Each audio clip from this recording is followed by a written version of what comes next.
on. Welcome back to USC News. My name is Trey. My name is Amir. And today we're going to be learning about the age of exploration. For example, the Vikings, the Columbian Exchange, Christopher Columbus, Marco Polo, and many more. And now our first broadcast that we're going to be going to is the Columbian Exchange.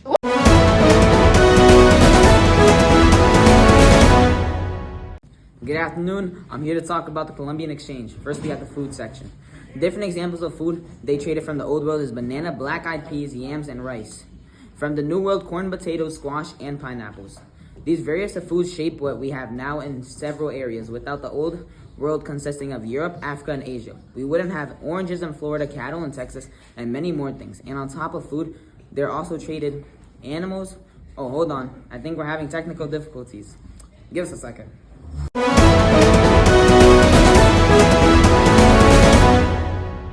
Hi, I'm Steven. Sorry about that, but I'm going to talk about the animal part of the Columbian Exchange. There was an exchange of horses, cattle, sheep, and pigs, and turkeys. These are essential to us, not because those are everyday animals that we may see or eat.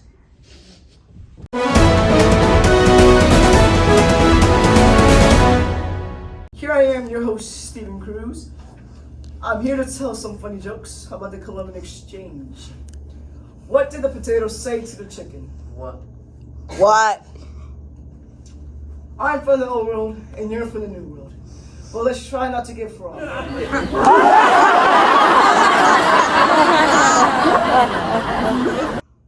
Why did a turkey cross the world? Why? To go to the old world.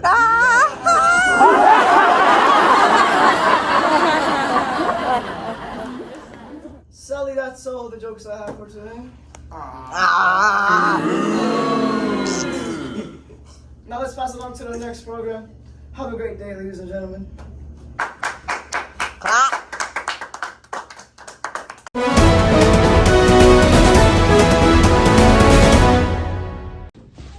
Well, that's all for this story, folks. We'll pass it to our next story now. Good afternoon, Ocean State. I'm your anchor, Melody Palavra, and I'm here with my host. And Quackenbush. Let's now tune in with Jakiri and Precious. We're reporting live outside the courtroom. Oh my gosh, what's all that noise? Is that the Oh my gosh! No, freedom is better. Freedom is better. Freedom is better. Silence in the court. Please be seated. Good afternoon. I am Judge Magano. We will proceed with our case regarding capitalism.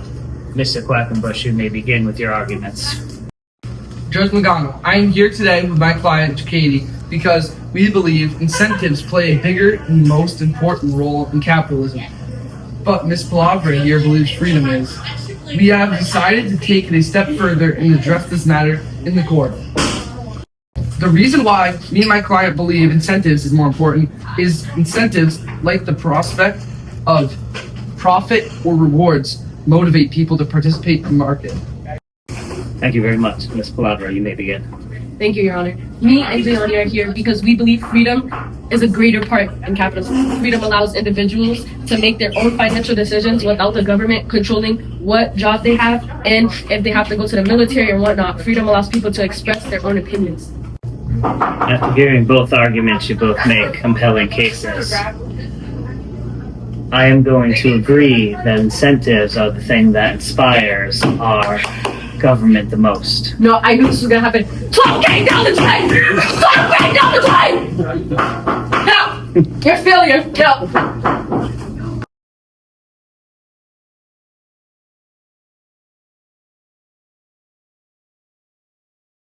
For today's first news story, we are here live at JHS talking about the weather in Iceland and Greenland. In Iceland, there's catastrophic storms with wind speeds up to 50 miles per hour.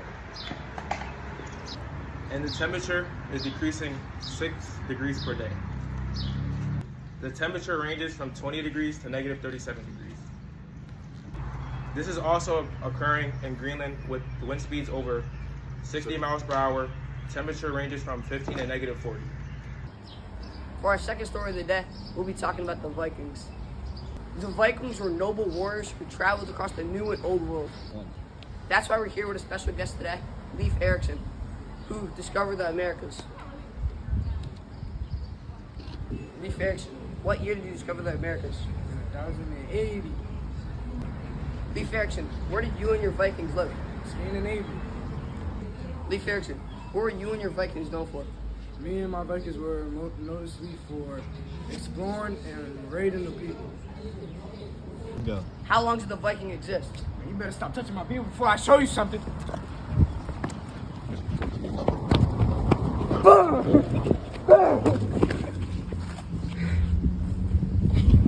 That's what you get. Sorry for that inconvenience. Now we're gonna fly out to the Super Bowl football star, Leif. We are here live at US Bank Stadium for our third news story of the day, talking about Maurice Lee's 3-touchdown performance in the Super Bowl.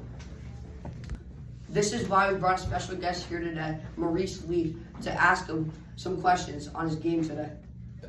Good morning. How do you feel after your 3-touchdown performance today? I feel great about that, but it really was a team effort. You know, after that third quarter when we were trailing, we came back and we knew these kids shouldn't be beating us. We got together and we drove. And every play, we took it to them. By the end of this game, one team wanted to keep playing. The other team was ready to go home. What play did your coach call for you guys to succeed? We kept it simple. We just hit them with a trap.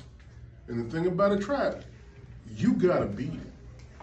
I mean, that's us getting in your face. Telling you, you can't beat us. I'm gonna tell you what I'm gonna do, and then I'm gonna do it. What? How do you feel about that nice win today? I'm really excited about it. Basically, I think me and my boys, we really deserved that victory. We dug deep, and we did what we had to do.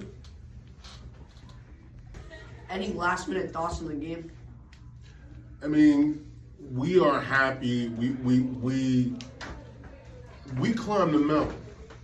Basically, you win the Super Bowl. Basically, in most games in a football season, you can't get too happy because you got the next game. We're done. Welcome back to USC News. I'm your host, Natalie. Trey here. And here we have Marco. Polo.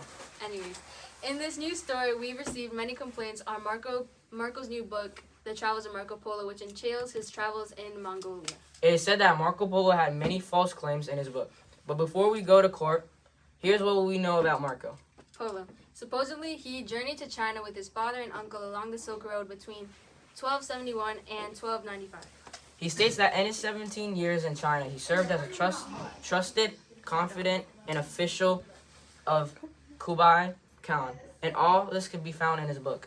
Let's head back to Janai Lee's with the footage. On the right side, we have Marco Polo with his lawyer, Tremont. And on the left side, we have a historian, Kevin, with his lawyer, Ali. Lack of Chinese records in Polo's presence, and he failed to mention China's significant features, Great Walls, chopsticks, Chinese characters, and etc. In the book, The Travels of Marco Polo, there was accurate description of Chinese cities and architectural features, very detailed descriptions of travel distances. He's guilty! No! Yes, you are! You are guilty! No! You're guilty! Order in the court. Marco Polo, you're guilty of fraud. Bro, I'm guilty. I'm sorry. Well, that was quite an outro. Indeed. See you next time on USC News.